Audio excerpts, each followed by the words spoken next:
Welcome back to Questing Beast. I'm Ben, and today we're going to be looking at how to draw cities. You guys asked for it, so that's what I'm going to do today. Now, I'm not going to do a full-size city with castles and the walls and everything like that. Instead, what I'm going to do is I'm going to zoom down just to the neighborhood level.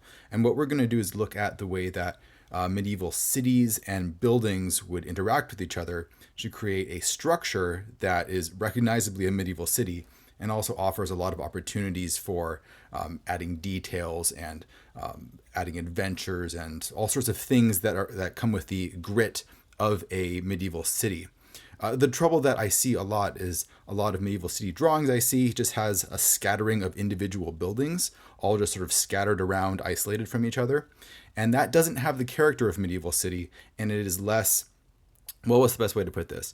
It doesn't bring about the sorts of adventures and the sorts of decision making that you often see in a fantasy book or in a role playing game. A good medieval city has routes of roads and streets and alleys all interweaving with each other. And I think that's what really brings out the character of a medieval city. And it's also more realistic. Medieval cities weren't planned for the most part. You see some planning in the Romans. The Romans were big into planning cities. But most traditional medieval cities were grown organically by the people who lived there, which means that there was originally a road and then more roads branching off of that, and people built their houses along them. And then new roads would develop as people needed them to be there, and the space between the roads would just kind of fill up with with smaller alleys and smaller roads and buildings. And so you see old medieval cities having this very organic character to them. And that character really helps role-playing games, and it also helps fantasy novels because it makes the cities more interesting and it gives them a lot more flavor. So we're going to look at how you might develop that organically if you're designing your own city by looking at one particular neighborhood. Let's look at how we might do this. I would start off by just having a main road. Most cities start by having a main road going through them. That's how they come to be for the most part. So for example, here we have a road, and I'm going to have it just going through the paper like this, and a city starts growing up around this road. Well, what's going to happen is other roads are going to start leading to it as the city becomes more important. So let's have another road, for example. Perhaps it's going down in this direction. And then eventually we have another road going up here. Maybe there's some resource or something interesting up there that road needs to go to. And then over time, we see this become more and more complex. People want shortcuts, so perhaps this road cuts all the way down to here. And then people don't like going all the way around this, so they start making shortcuts going through it. And then maybe we have another road coming out over here. And then people want to cut downward because they don't like going all the way around. And it's like you see on a lot of college campuses where they've built a lot of pathways for people to follow, but you will often see roads just cut by foot traffic through the grass from one place to another, right? The paths that are following the actual traffic of people who need to get from one place to another. So that's where most medieval roads come from, especially when it comes to cities. People just needing to get somewhere and just making a road to get there. Let's add a couple more of these to make it a bit more interesting. This road up here maybe eventually just comes down to here. Roads do not have to be straight. In fact, they normally weren't because they just follow the path that people would take. Let's cut through here, maybe cut one here. There's a fractalness to the roads where you have the big ones and then you have those divisions being cut by smaller ones and those divisions cut by smaller ones, and then it just goes all the way down as small as people need them to be. Let's just do a couple more here. Let's have maybe one going here. One going here. Maybe this one extends further this way and then cuts down to there. All right, that's good enough. Now, if you're doing an actual large city, you would want a much bigger network than this. But this will do for our demonstration purposes. Now, once you have your network of roads, you want to start organically filling that in with the buildings. Now, buildings in medieval cities weren't isolated from each other. They didn't have this empty space around them the way that we typically see today.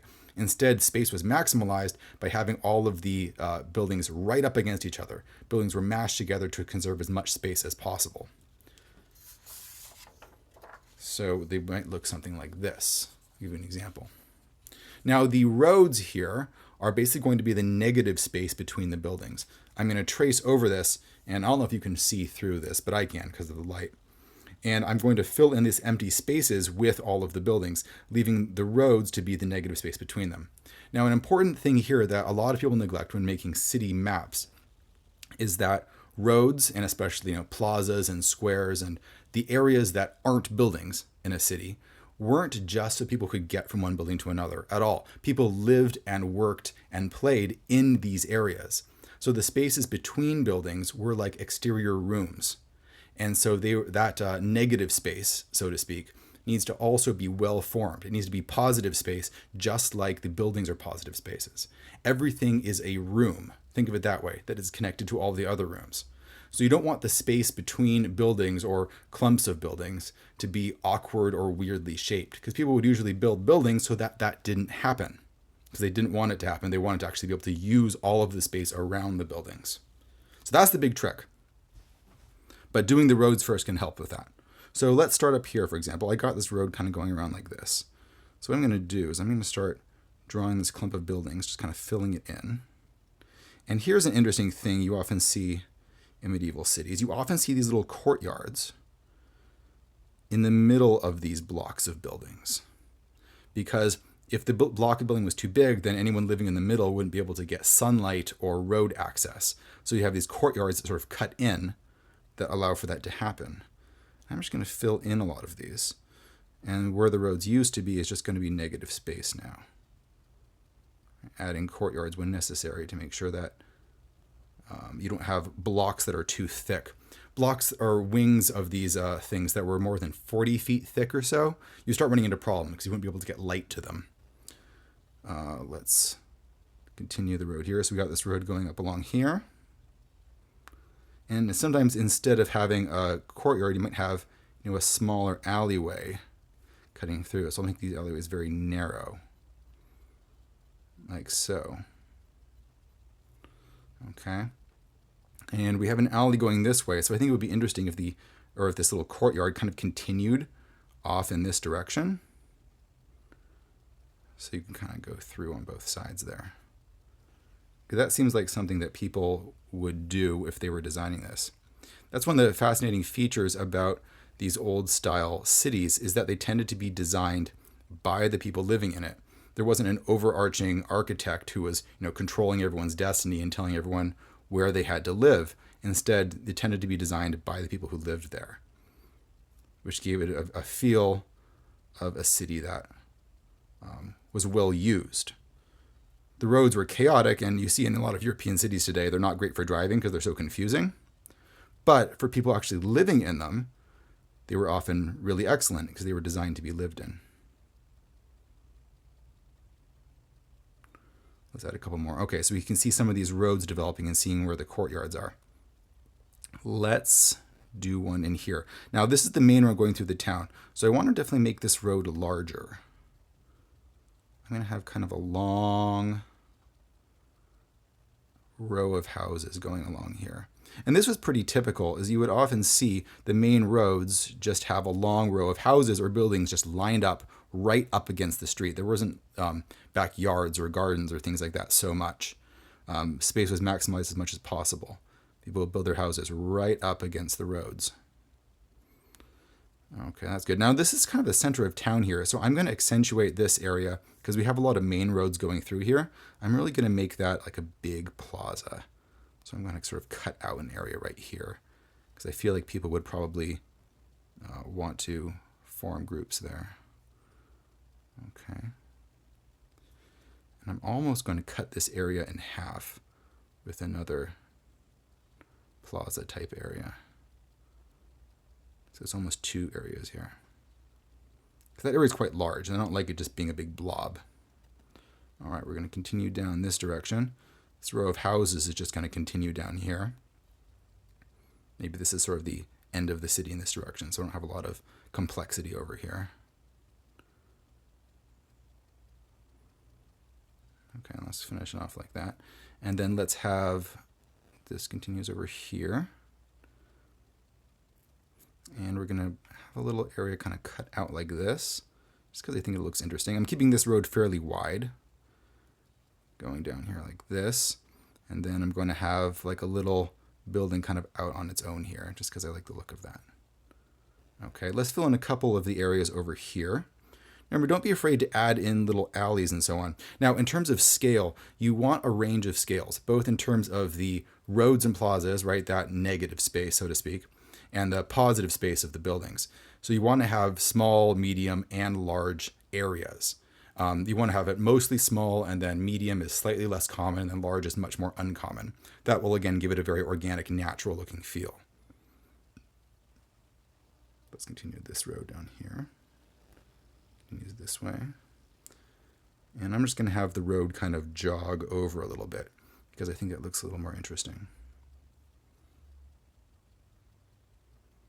Sometimes a road is formed by foot traffic, but then the way the buildings are built around it shifts exactly where the road is. Because remember, the roads are defined by where the buildings are. You don't build roads and then you just tack buildings onto it. Now, maybe originally the main road was just a road, but as the city develops, that's not going to be so much the case anymore. Instead, people are just going to start building buildings and forming the roads via that. Okay, and then let's just do one more over here.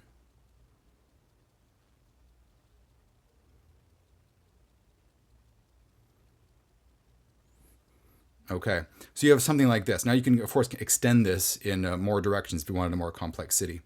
So we can see all the different areas that people could walk. There's definitely a gathering place here. Maybe I'll put like a little statue there, or maybe that's a well that people would gather around. We see lots of courtyards where people would hang out with their friends because there would be openings into this courtyard from these buildings. We have a number of those. We have a number of alleys and shortcuts. So that you can feel that there's a lot of potential here for stories and interesting movement and texture to the way that the city is designed. It doesn't feel uniform. It feels like it was built by a bunch of people. Now, a good idea is to start breaking these up into smaller lots, so to speak. So just start cutting these into smaller pieces, basically. Each one of these might represent, an actual building that someone owns because they'd be broken up into smaller pieces. There we go. And it's of course, it's important for each of these to be touching the street because if you don't have street access, then how could you actually work there? Let's say that's its own building. Let's just cut all of these up. Everyone has access to light coming in from the street, and everyone has access to a door touching the street. The buildings don't have to be perfectly rectangular. They should be roughly rectangular, but they don't have to be exact.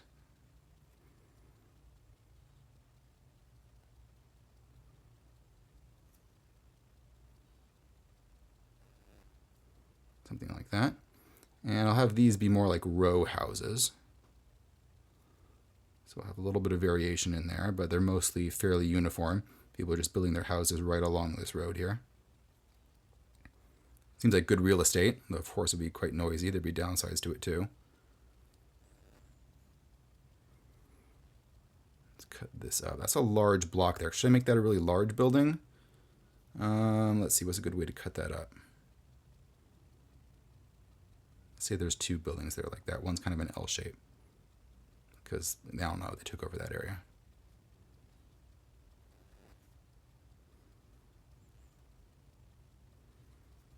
So we have an interesting area here. We want to have probably some sort of dividing line going more or less like this, and then cut this up into houses on that side, houses on this side, so that way they're both touching the street.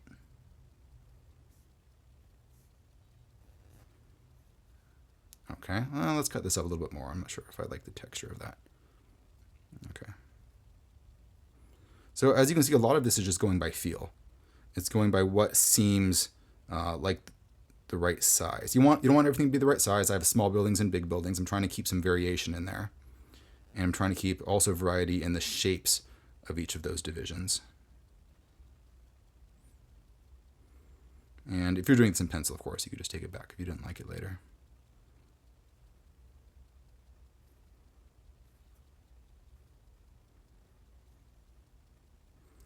So, of course, if you're actually doing world building for an RPG or for a novel, you could start labeling what these things were, if you wanted that much detail. Or you could even color code them by the type of building that they were. That would be effective as well.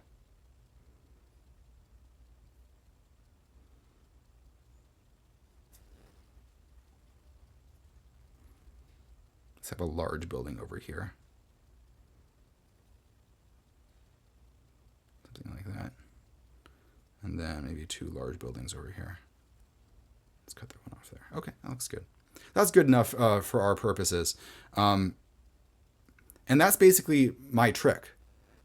Building things organically, starting with the roads, filling in the spaces between the roads with buildings, but making sure that the positive and negative space feels balanced and that everything feels like a place that could be used by someone. Once you do that, you'll have a great texture to your city. It will feel alive. It will feel built by people. And then you can start adding more details on top of that. So, for example, if you're having chase scenes or you're having players having to navigate a dense area of city, it won't just be, take the street north and then go east, right? Like you would see in a modern city. Your directions are going to have to be very complicated and are going to be based on landmarks and things like that, which is very characteristic of a medieval city. Now, if you want to do more reading about the design of cities like this, something I really recommend is this book, A New Theory of Urban Design by Christopher Alexander. It's a wonderful book, and it goes into more detail about this process of how you would design a city organically from smaller pieces and trying to build an organic whole out of it. You can also check out this wonderful book, which is a classic, A Pattern Language, also by Christopher Alexander. This is a big, thick book, but it's broken into lots and lots of very small chapters, each dealing with a small aspect of building. And you can combine all of these aspects to build these larger structures. It starts at talking about the structure of regions, and then down to cities, and then neighborhoods, and then buildings, and then rooms within buildings. Trying to build structures that feel whole and unified and coherent and are a part of even the larger whole surrounding them. Naturally constructed things like old style cities have that feel to them. They have the feel of an organic wholeness and a completeness to them that a lot of modern planned cities lack. So if you want to get ideas on how to do drawings like this and how to design buildings and even maps that have that feel, Christopher Alexander's books are fantastic. Strongly recommended. Well, that's it for this video. Add in the comments below if you have any other tutorials you would like me to make. You can subscribe to my channel right over here if you want to see more videos like this one. You can join me on Patreon if you want to support the channel. And thank you for watching. I'll see you guys later.